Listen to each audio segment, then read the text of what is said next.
আসলে রহস্যটা হচ্ছে যে খেলোয়াড়রা যে মাঠে খেলতে পারে তারা তাদের যে ভূমিকাটা তারা সেটাভাবে পালন করতেছে এবং মডার্নের যে ফিলিংস একটা আছে প্লেয়ারদের মাঝে আসলে এই খেলাতে যখনই বসুন্ধরা কিংবা বড় ম্যাচ আফগানির সাথে খেলতে যায় তখন প্লেয়াররা উজাড় করে খেলে।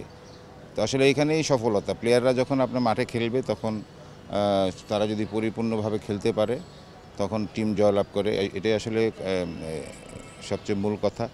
আর সবচেয়ে বড় কথা হচ্ছে যে আমাদের কোচিং স্টাফ যারা আছি আমি আব্দুল কাইম সেন্টু এবং কানন ভাই, তা আমাদের সব সময় টিমের পিছনে অনেক পরিশ্রম আমরা করি। পাশাপাশি প্লেয়ারদেরও আমাদেরকে অনেক সাপোর্ট দিতেছে। সব মিলে মানে এবং অফিসিয়াল যারা আছে তারাও খুবই সাপোর্ট দিতেছে। আসলে একটা টিম ওয়ার্ক, একটা চ্যাম্পিয়ন হইতে হলে একটা টিম ওয়ার্ক খুবই জরুরি, যেটা আমাদের টিমে আছে আমি মনে করি। এবং প্লেয়াররা উজাড় করে খেলে এবং কোচ যেভাবে বলে সেভাবেই তারা খেলার চেষ্টা করে। এখনও খেলা 7টা বাকি আছে। আমি মনে করি যে প্রতিটা খেলা আমার কাছে খুবই মূল্যবান এবং প্রতিটা খেলার 3টা পয়েন্টই আমাদের জরুরি। তো এখনই চ্যাম্পিয়ন হয়ে গেছে আমি সেটা মনে করি না, কারণ আরও ভাইটাল ম্যাচ অনেকগুলো রয়ে গেছে। আপনি আসলে আরও 3-4 ম্যাচ না যাওয়া পর্যন্ত বলা যাচ্ছে না যে আসলে, তো আমরা চ্যাম্পিয়ন ফাইটে আছি। অবশ্যই আমরা এটা ধরে রেখে এগিয়ে যেতে চাই এবং আমাদের সেরাটাই আমরা দিতে চাই। এটা আসলে স্পেশাল থাকবে আমার জন্য, কারণ খেলোয়াড় হিসেবে চ্যাম্পিয়ন হয়েছি, ক্যাপ্টেন হিসেবে চ্যাম্পিয়ন হয়েছি, কোচ হিসেবে যদি আল্লাহ যদি কবুল করে যদি চ্যাম্পিয়ন হতে পারে ইনশাআল্লাহ, তাহলে এটা একটা জীবনের স্মৃতি, বড় একটা অ্যাচিভমেন্ট আমি মনে করি হবে। এবং এটা আসলে সবার ভাগ্যে হয় না।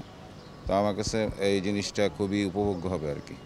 অবশ্যই এটা তো অবশ্যই একটা বার্তা যে দেশীয় কোচরাও পারে, তাদের কাজের সুযোগ করে দিতে হবে, সুযোগ দিতে হবে। এবং আসলে ভালো অনেক কোচই বাংলাদেশে এখনও আছে।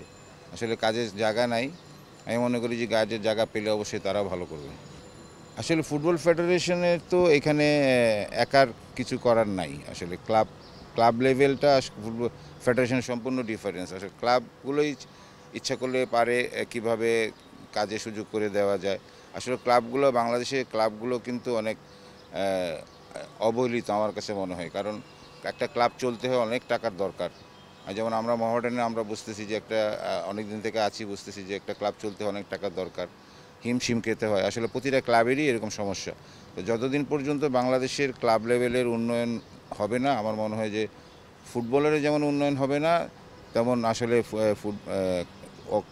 কোচও তেমন বেরিয়ে আসতে পারবে না। আমার মনে হয় ক্লাবের উন্নয়নের দিকটা আসলে বিবেচনা করতে হবে। যেভাবেই হোক ক্লাবগুলোর ফ্যাসিলিটি বাড়াতে হবে, তাহলে বাংলাদেশের ফুটবল এগিয়ে যাবে আমার মনে হয়।